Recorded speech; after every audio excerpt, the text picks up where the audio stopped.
Welcome to PseudoPod, the weekly horror podcast. Beneath the surface is a world of gliding monsters, one you can choose not to step into or leave at any time.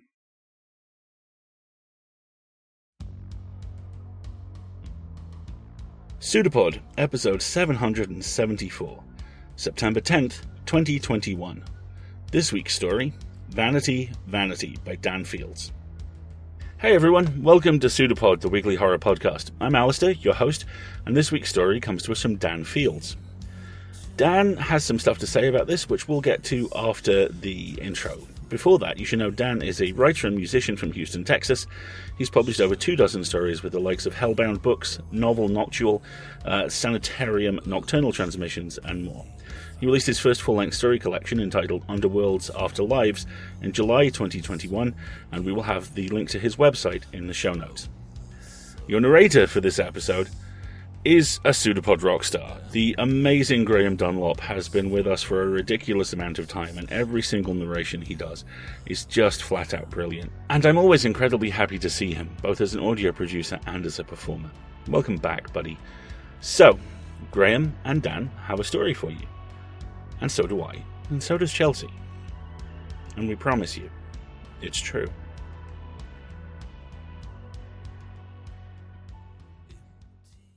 Vanity, Vanity by Dan Fields. Read by Graham Dunlop. 1. Let the day perish. Lightning had started the fire. That was plain to anyone with sense. Who or what had called the lightning down was another question. Just after the setting of the moon, a snake of blue fulmination struck the mill, which, being made of and fairly stuffed with dry timber, lit the town beneath it. The blaze churned through the valley, jumping narrow bends on Beverly Creek. By sunrise, half the community was cooked and consumed. The survivors faced ruin on the heels of grief. The dead became objects of suspicion, general opinion holding that the destruction was God's judgment on some unconfessed evil. Dark speculation first fell on the character of Robertson the barber. Crushed under falling beams and burned alive for his neighbours to hear, he fell in death under scrutiny for his coarse morals. Young women gave damning accounts of him. Others affirmed that he'd spoken profanely in their hearing and was altogether never a godlian. Most men kept silent on the point of the barber, whose regular company most of them had shared. Yet they were keen enough to speak against the late Mrs. Bowdoin, who'd worked one husband to death and worried a second into his grave with incessant ghoulish talk of the first. Cooler philosophical heads proposed a cause more obscure than common impiety, unwitnessed and thus requiring divine retribution. Never did grim conjecture fall on the hoary brows of the ancient or the children's tousled heads. Only those of prime age for worldly iniquity went before the court of neighbourly gossip. The rumours played out swiftly, for after a few perfunctory town meetings and bleak stock-takings, the unburned populace dwindled in a ghostly westward migration. The Reverend Samuel Dunbar, safe in his farmhouse 30 miles up creek, had witnessed the conflagration as a tawny, lantern-sized glow through his east-facing window. It looked for all the world as if sunrise had come too early and was confined to the limits of the valley. Samuel, moved by an apprehensive twist in his belly, nearly went that night to see what help he could offer. He faltered at the notion of saddling a mare and riding upwards of an hour, given the dark and uneven terrain, with no sure plan in mind. He might have gone had not his wife Hannah cried out from her bed in half-waking anguish. It was typical of her nightmares. Rousing her from such a spell would cost half an hour's jostling and tender murmurs, while left to its own the distress would abate far sooner into sleep again. Hannah was a good solid woman, but prone by heredity and hard upbringing to morose frames of mind. Better that she wrestle with the sorrows of sleep alone leaving the added burden of mass tragedy for daybreak. Samuel compromised with his diffidence by sitting beside her in bed, unable to reclaim sleep, his hand upon hers to quell their mutual trembling. For all he knew, she'd received a prophetic vision of what he beheld so many miles off. Once every few minutes he recalled his duty, a whispered snatch of prayer escaping his lips. Only later, on the edge of dawn, came the east wind. It bore swirls of ash and faint screams to mingle with the sighs of the old house. The mill town was not Samuel's parish, for valley folks kept to themselves. Appointed elders gave the liturgy there every Sabbath. Even so, a fair number made their way to Samuel's humble country church by the North Market Road. A tolerant and generous man who'd have his tolerance and generosity known, Samuel took care not to voice any reference about unordained celebrants in charge of a whole community's moral instruction. Those who attended his sermons might carry word back to their Milltown relations and breed ill feeling toward his local flock. In 10 days, the tangle of contradictory rumours about the fire died away to eerie quiet, as if a newborn myth had failed to catch an interested cult. Then came the first of the Milltown phantoms, for so indeed they seemed. Tattered, wax-pale, sunken-eyed with sorrowful exhaustion, these were the unfortunate remainder of cataclysm in whom only a fraction of human vitality survived. With no better prospect than to bundle up what little hadn't burned and follow the path of the sun, they roamed the market road out of the valley and drifted over open farmland in 1s, 2s, and 3s. Many still bore ash marks on their garments and faces, whether from lack of bathing water or the deliberate streaks of ghastly mourning.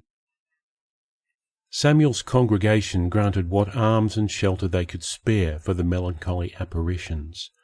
The benefactors were dazed by a true calamity so unlike the tidy conceptions of grace and suffering for which the text of the Beatitudes prepared them. In every Sunday meeting, new lost souls appeared, so uniformly desolate that Samuel feared the mill town had begun sending its dead along with its living to seek better fortunes abroad. All proved alive, mere recognition of their broken humanity restoring some measure of it. Blood warmed under grimy masks, and those who didn't move immediately through nestled by comfortable degrees in the parochial bosom. Hannah Dunbar kept her own counsel, quieter than usual at work and at rest. She talked civilly at Samuel's prompting, but seemed otherwise to sit in wordless dread of some fatal turn yet to arrive. When a change did come, Hannah was as resigned as Samuel was surprised. Near the close of his sermon on the 5th Sunday, Samuel arrested his gaze on a pair of flinty faces among the gathered worshippers. They belonged to twin children, a girl and a boy, who seemed to have appeared without warning on either side of his wife. Their cheeks were dirty, though surely they couldn't still carry the residue of the mill fire. Samuel felt the breath drawn from him in mid-parable by their 2 pairs of narrow grey eyes, clear as polished dimes. Men who behold angels have described such feelings as the sight of those children's eyes gave Samuel. So too have men who handle serpents in the Lord's house.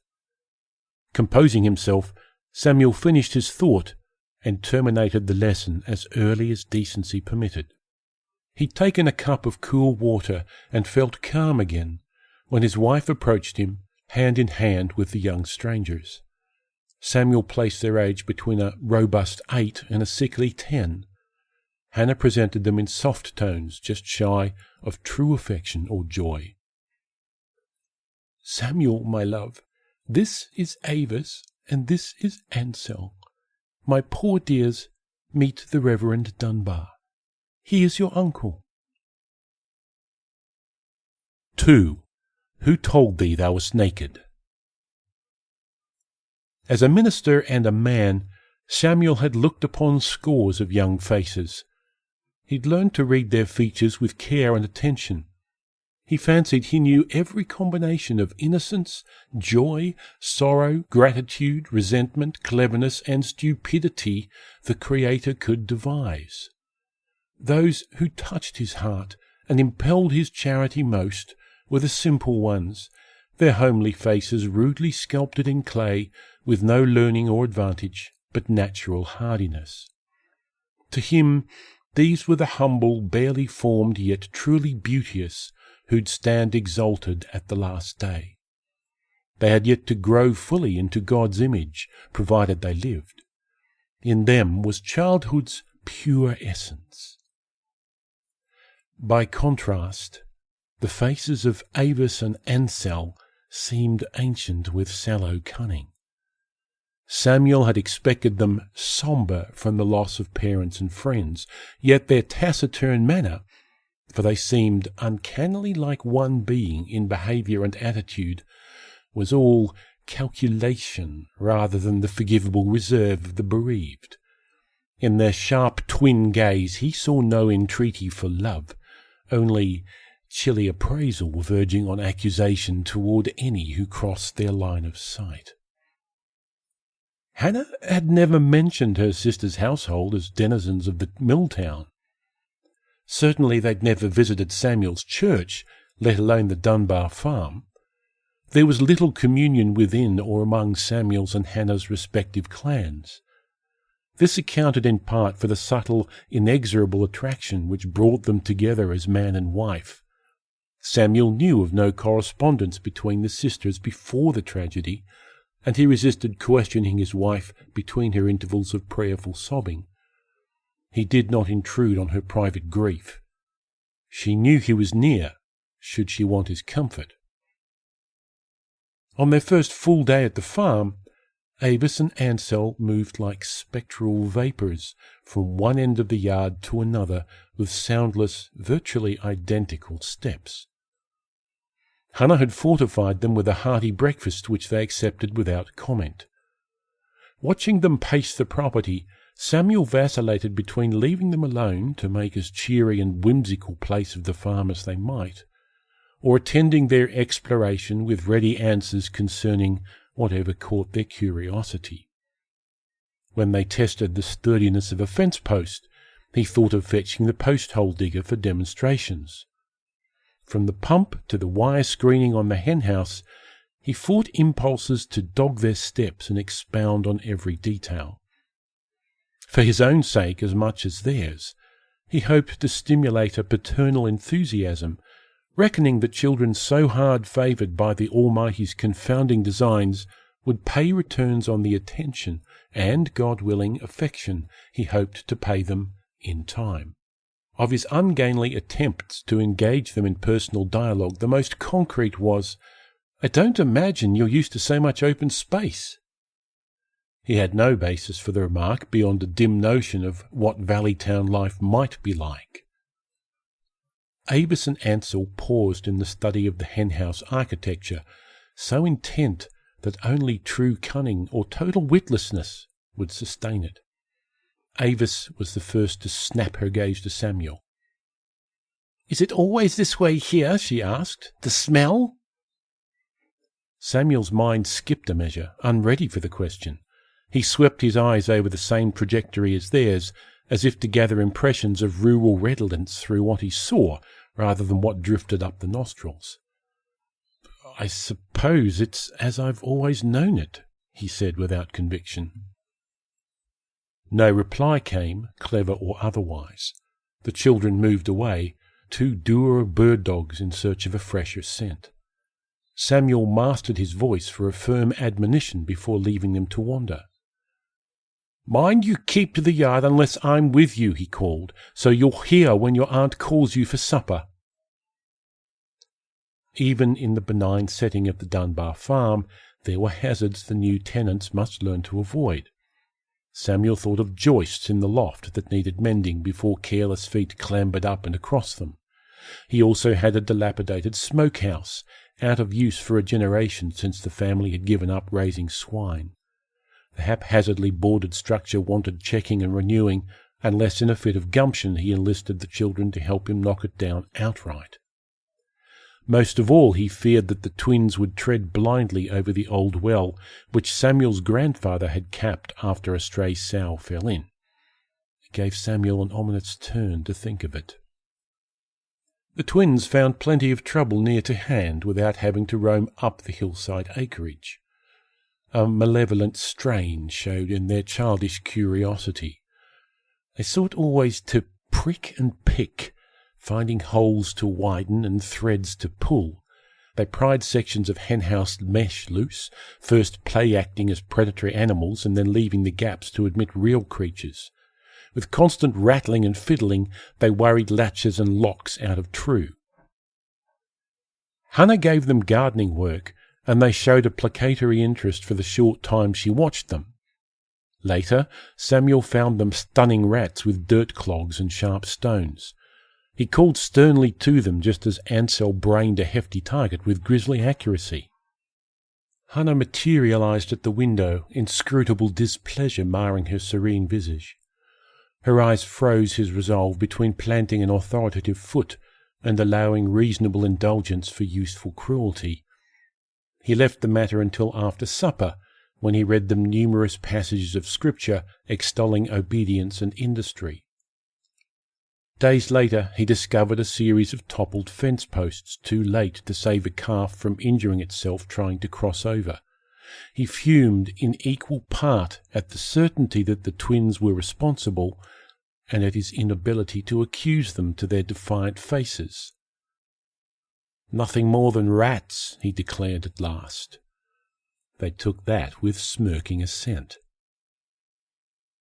More wayward orphans drifted east from the Milltown rubble and from neighbouring communities to judge by the steadiness of their numbers. A sickness, whether of body or spirit, appeared to be cutting down the rustic population by slow degrees. New ashen faces appeared, which the Dunbars did their best to feed, and in Sunday gathering Samuel implored his congregation to do the same. Succoured by kindness, the drifters moved along in days or even hours, but others replaced them.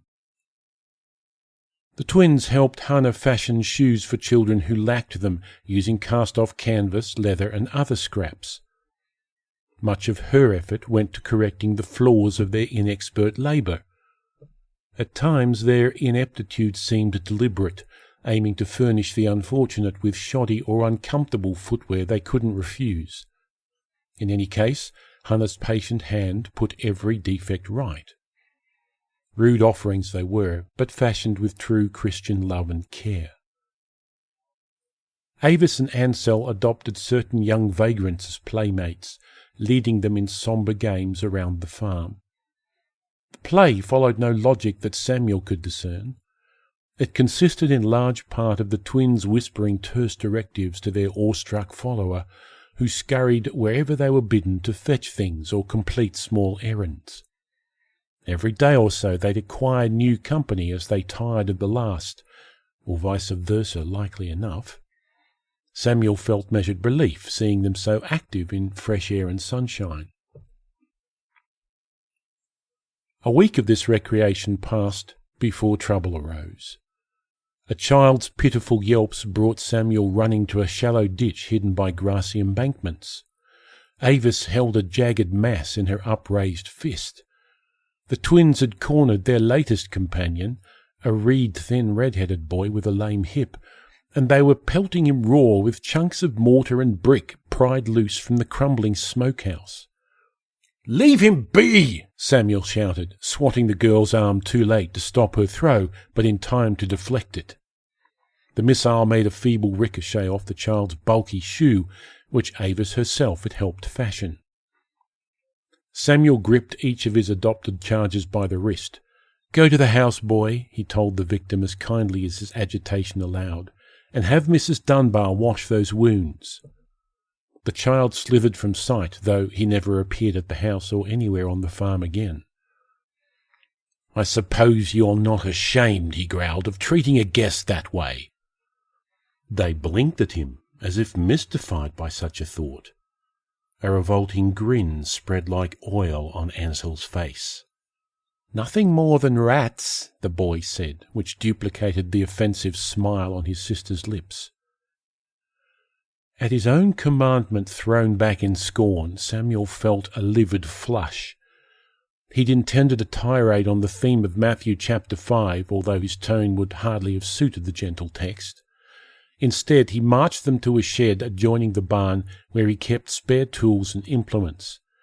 They stood without resisting against an outer wall, trading satisfied glances as he fetched a worthy old cane pole from storage. With this he whipped each of them soundly. The children received their licks in stoic silence, but straightway ran mewling to the house. Their inclination to take supper standing up was genuine enough, but for Hannah's benefit they overplayed wounded shame like the lowest of cheap actors. They hardly seemed to care whether she credited the performance. At the report of their transgression, Hannah couldn't muster shock, merely giving a sorrowful sigh before conducting them to bed.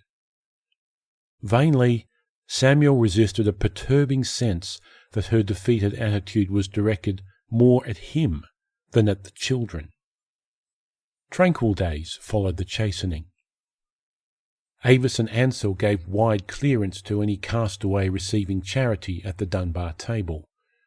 Only when he needed a spare broom for cleaning cobwebs did Samuel happen to visit the shed and discover their new occupation. Ansel, stripped to his drawers, faced the far wall of the cramped structure, while Avis hammered welts on his pale thighs and back with strokes of the cane pole. Despite her brutal ministrations, Ansel snuffled with sour amusement, derisively reciting the cardinal virtues in time to the blows. His mastery of the words in other contexts would have done the catechism proud. Each twin wore a repulsive expression of glee. They paused their activity to regard Samuel, who stood agape at their fresh perversion of his discipline. Though Avis was clothed, angry marks appeared under the edges of her garments to show she'd already received her abasement. Silence fell upon the place for a long while, and Samuel withdrew before he'd regained his power of speech. He couldn't decide which of the two possibilities troubled him more. Possibly the children had staged the travesty expressly for him to discover, watching him in their accustomed way and stealing up the hill to surprise him when he seemed likely to visit the shed. Darker instinct suggested that his punishment had surprised them with deviant joy, and that they'd adopted the pastime regardless of his notice. Thankfully, their interest in the game waned once he'd found them out. The snakish, lascivious delight of it had upset his stomach. It was unwholesome diversion for any child, never mind two who were brother and sister in a Christian household. That night, as he and Hannah concluded their evening prayers, he mused aloud with poorly feigned composure. "I worry over those two. They've such flashes of anger and mischief in them at times, even for children. Anyone would think you and I were the first folks who ever spoke to them about right and wrong, or showed how a Christian's meant to behave." He meant, with his failed slyness, to draw insight from Hannah regarding inborn vices he understood to have plagued her family. At her silence, he blushed. Old rifts, rooted in genetic tendency towards melancholy and dissolution, still pained her. Samuel's father-in-law had been a man of deeply troubled spirit, leaving his two daughters a sad legacy. Samuel had scant knowledge of the elder sister Verna, likewise of their late mother, whose loss was a formless tragedy in Hannah's account of her sorrows.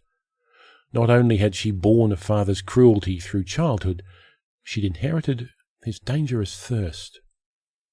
Samuel and Hannah had met in the county hospital, where he'd been to visit an ailing friend, and she'd been brought off the roadside, poisoned with liquor and badly beaten by a man whose name she could not recall.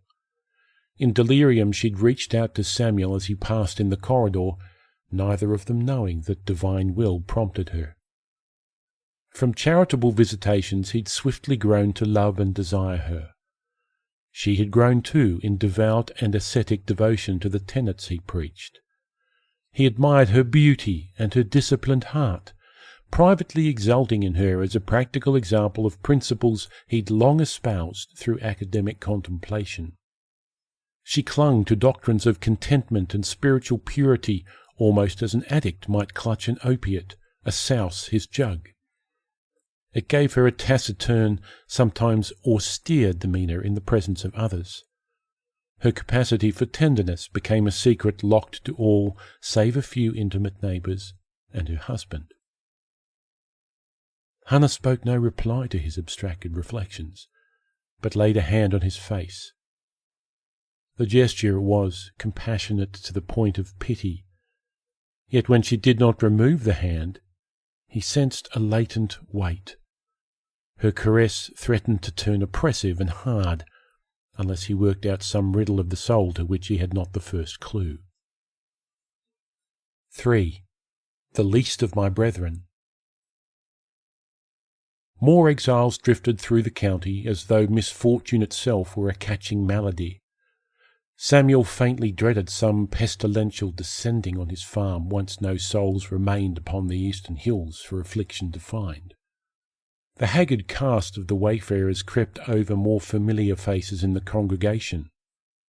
Had they contracted invisible germs of ill favour?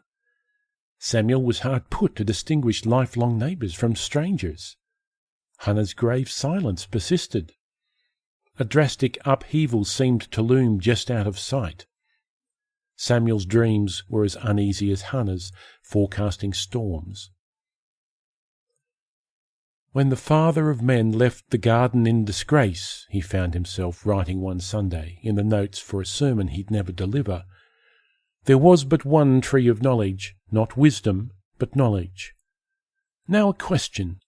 Did Adam, the new created nomad, already embittered by that illicit knowledge he'd swallowed, contrive upon his departure to smuggle away pits of the stolen fruit? Samuel's pet heterodoxy, confined to daydreams in the cool of evening, held that Eden's exiles had spread their carnal imprudence by more than the spurt of Adam's loins, quickly diluted alongside other hereditary faults. He believed they must have aggravated the fall from favour with active sedition, bearing pilfered seeds into banishment to guarantee the spread of enlightened misery. The strain was fertile but elusive, with no telling how many forbidden trees had sprung up in successive ages, or how the wind carried their essence.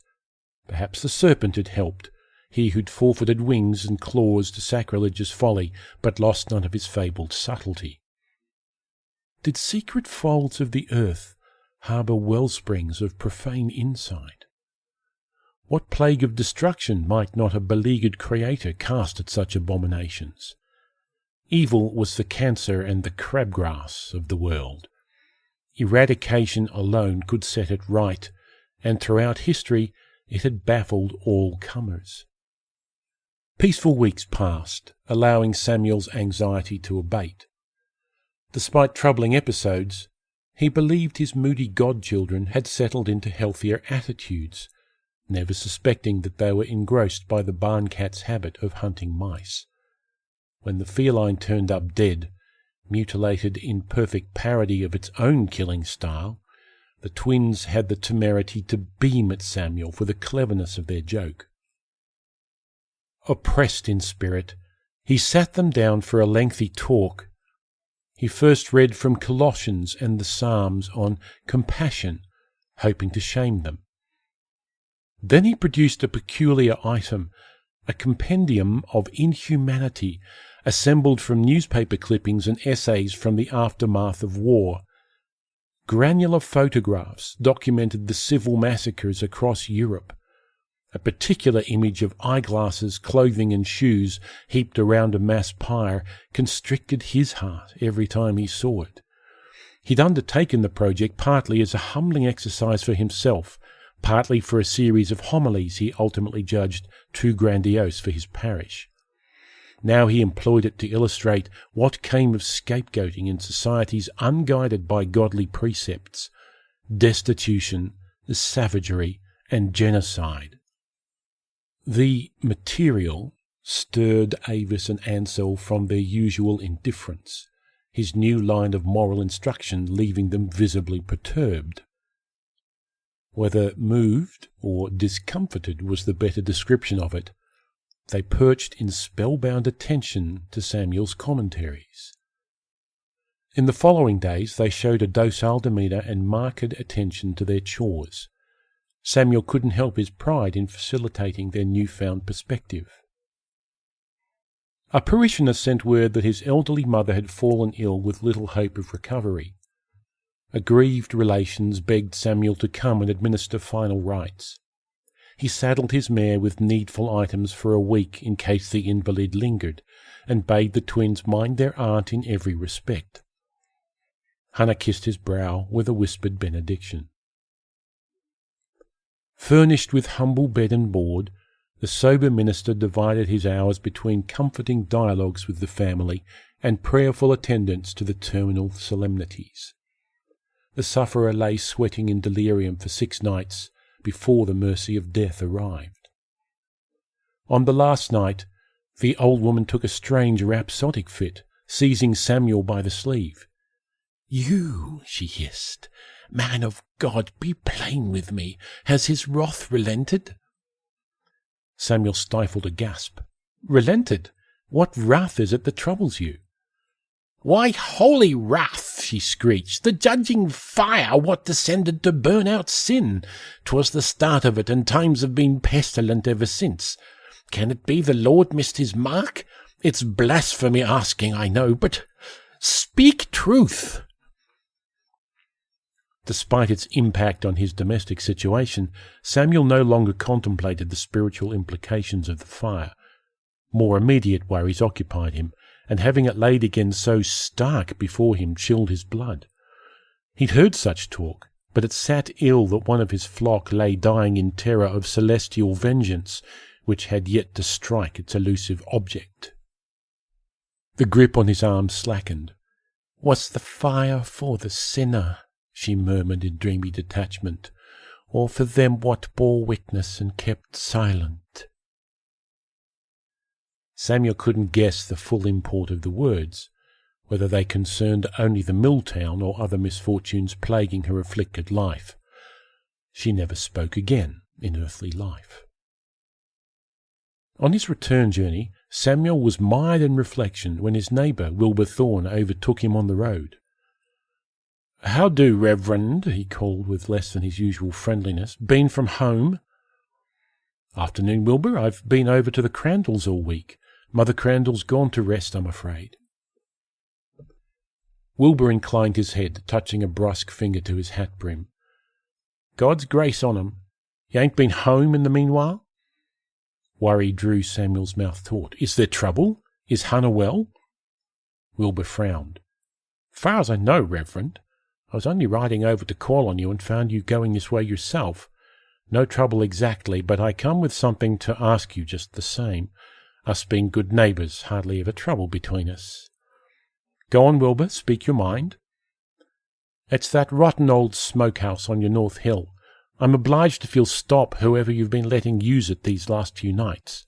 Fouls the air whenever it blows, that awful stench. My wife liked to come down sick from it. Why, it's putting off smoke even now." My smokehouse, you say?" He'd never dealt with the derelict eyesore, but looking across the pasture, he saw a telltale black plume where none should have been, like a malevolent ghost. "Not to tell a man his business," Wilbur said, turning his bay nag for home, "but if you can't clean that relic, you ought to knock it down and build a fresh one. Safest thing, I reckon. Sadie sends her best to Mrs. Dunbar." Arriving home at a gallop, Samuel dismounted his mare in the yard and sprinted for the hill. The funk of burning creosote met him like a noxious wall halfway up. Geography and capricious winds blew the fumes towards unfortunate neighbours, while around Samuel's farmhouse the scent barely registered. Having no tool, he kicked and tore decayed planks from the doorway. His eyes fell on 2 moving shapes low to the ground. Avis and Ansel, their faces and hands covered in soot, were escaping through a clandestine gap in the rear of the structure. Only curiosity about what they'd been burning checked Samuel's immediate pursuit. He inspected the smokehouse floor, wishing moments later to unmake his discovery. Knees buckling, he slumped against the doorframe to keep himself from falling headlong into embers. He shut his eyes once to banish their evidence, but even through a hot spring of tears, his vision was dreadfully clear. It would have been poor consolation that the charred remains, placed and replaced upon the coals, belonged only to some poor beast. Samuel recalled a wretched mongrel dog he'd seen them tormenting once, and yowling tomcats in the night who fell silent without warning. Perhaps creatures of that order had fallen victim to horrid fire rituals as well, but Samuel's desperate wishing couldn't form those grey bone fragments into animal shapes. Avis and Ansel would not be trained or instructed. They could only glean fresh ideas for blighting and bludgeoning the world as they already understood it. They trawled for new tactics to torture creation into patterns that fit their design.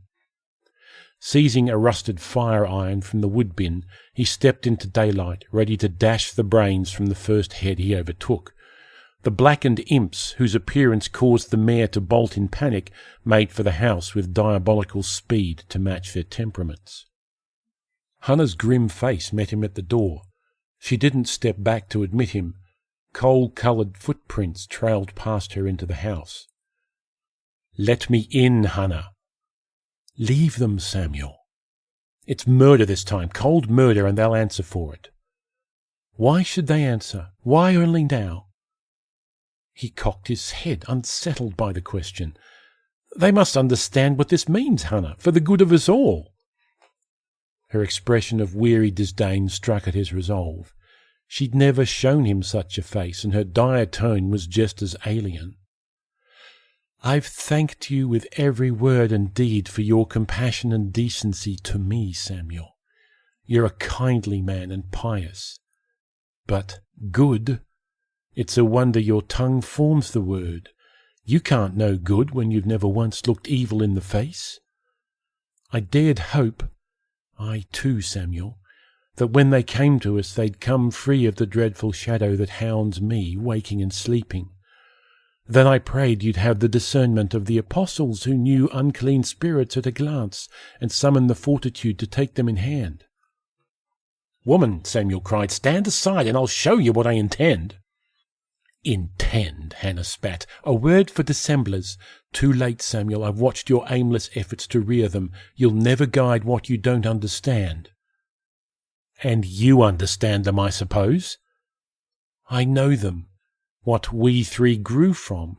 I've done myself nearly to death purging it away, and their venom is more concentrated. You haven't the grit for that in you." "For what they've done, I'll show them grit." She scoffed. "Another bruising? You gifted with the learning of the Most High? You resort even now to a common whipping? Where's the expiation in teaching them new variations of violence to practice upon each other for sport? Did you never ask if they were baptized? I could have told you they were not. Your first Christian duty shirked." Samuel parted his dry lips, but she stayed him. "When you thrash a devil out, like bad blood it must run somewhere. I saw where it ran, for though my father fished me from the creek where my mother lay drowned, he couldn't catch my sister fleeing through the woods. The stain of blood-borne wickedness lay in feeble splatters upon her, biding their time to grow from her issue. By water and the Spirit like must baptize like, not the sprinkling of your bashful sect, but my father's baptism. Go from here, husband of blood." Samuel went reeling. Hearing his beloved quote Zipporah's curse unravelled a great deal of its terrible mystery for him. Entering the smokehouse, he dropped once again upon the filthy ash-covered floor. He entreated heavenly providence to assure him that ignorance excused him from blame, even while his hands prickled hot, as if drenched in the blood of the guiltless.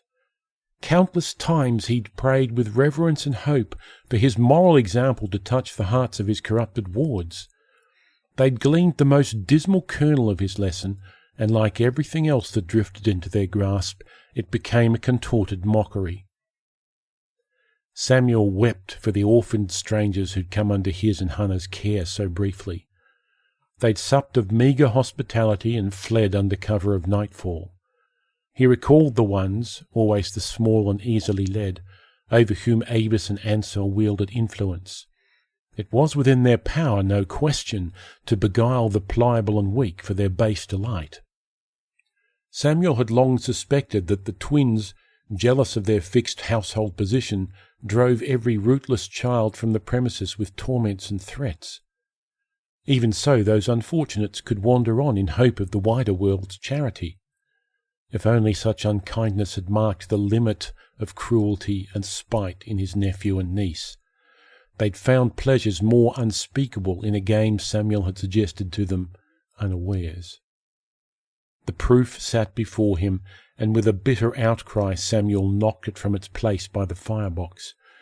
It was a large tin bucket, corroded from rough usage followed by long neglect, in which ashes must once have been shovelled for hauling away.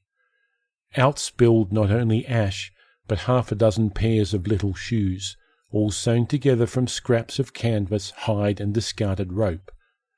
Rude things they were, but fashioned with true Christian love and care. Samuel remained prostrate as long as his constitution allowed, praying for guidance, while in his heart he was merely stalling to let Hannah deal with children as her father would have done. Like sickly bile, the idea rose in him that she might take her own life in further propitiation. When he could wait no longer, he set off toward the house to learn what had transpired, scantly noticing the sudden chill and blackness of the sky. The first hailstone cracked the orbital fixture below his left eye, occluding that side of his vision with a blood-red film. Bad blood must run somewhere. He fell forward, the downpour of ice battering his joints until his flesh became one great throbbing welt. They came down as big as river stones. Nothing more than rats.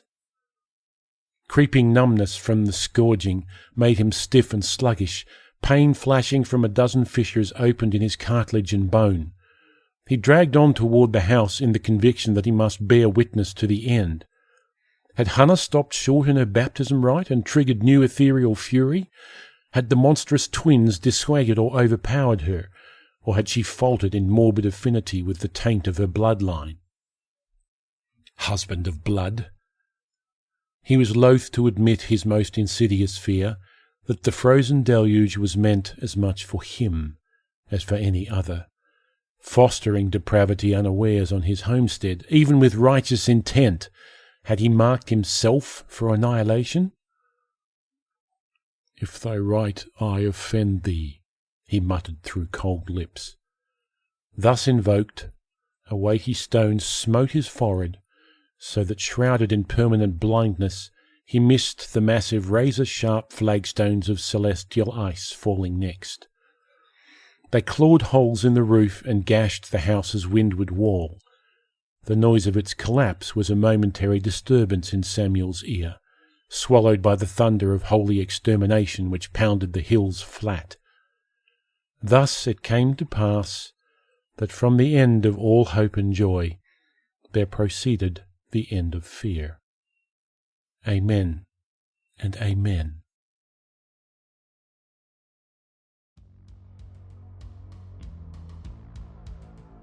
This one's pretty interesting for me because at first, cards on the table, I really struggled with engaging with it.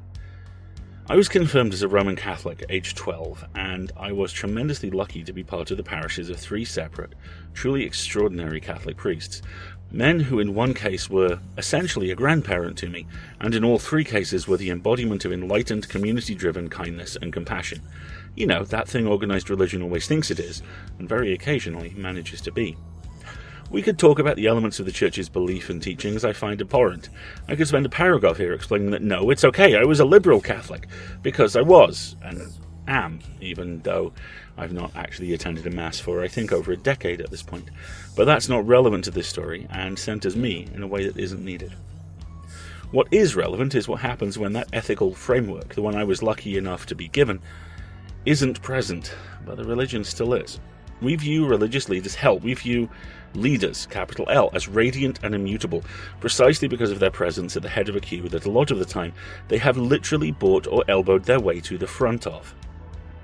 Our blinkered trust in those in authority reaches, I'd argue, its apotheosis here in the UK.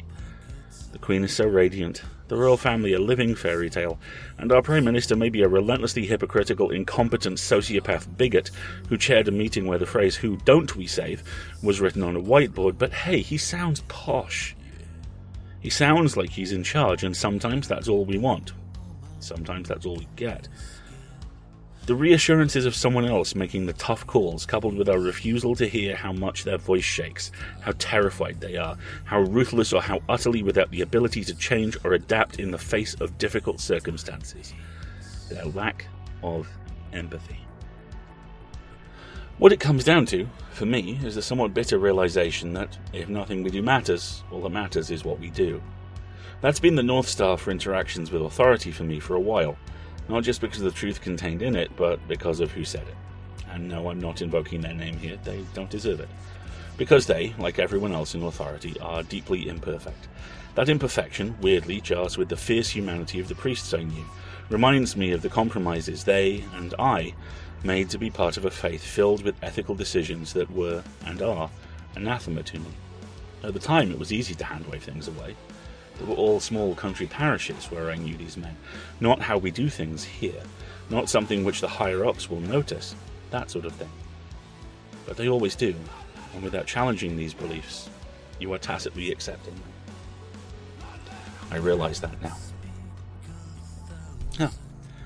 Turns out we did end up talking about one of the reasons why I left the church, and the horror inherent in this piece, of course. The horror I bring to it is the horror of that acceptance, and of my complicity within it, of seeing the umbrella of organisation hiding the banal and active evil of the main character here, and finding resonance for it in parts of my own life.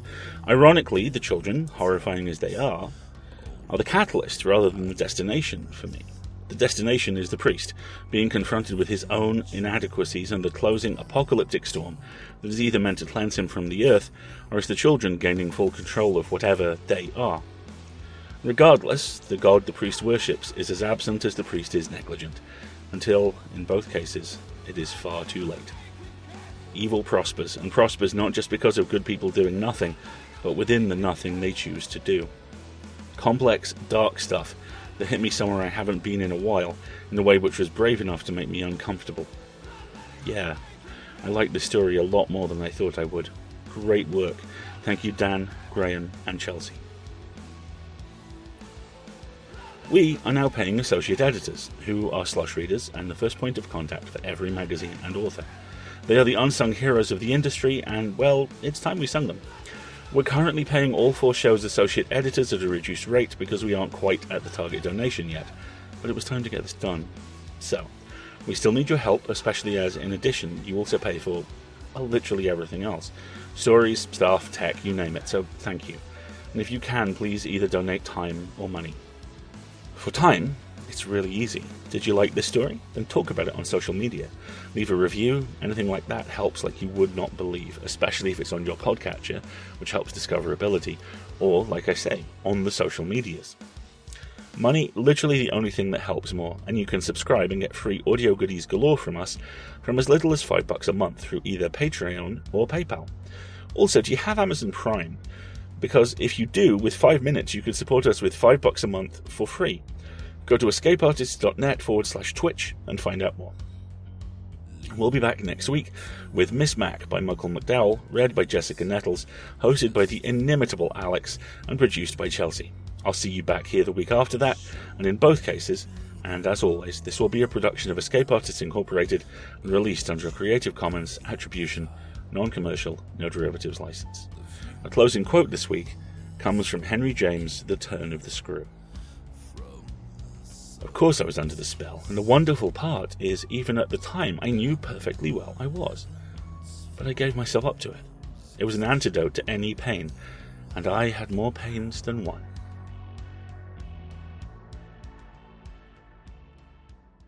It's a PseudoPod. It's a big foot. It's all about podcasts these days.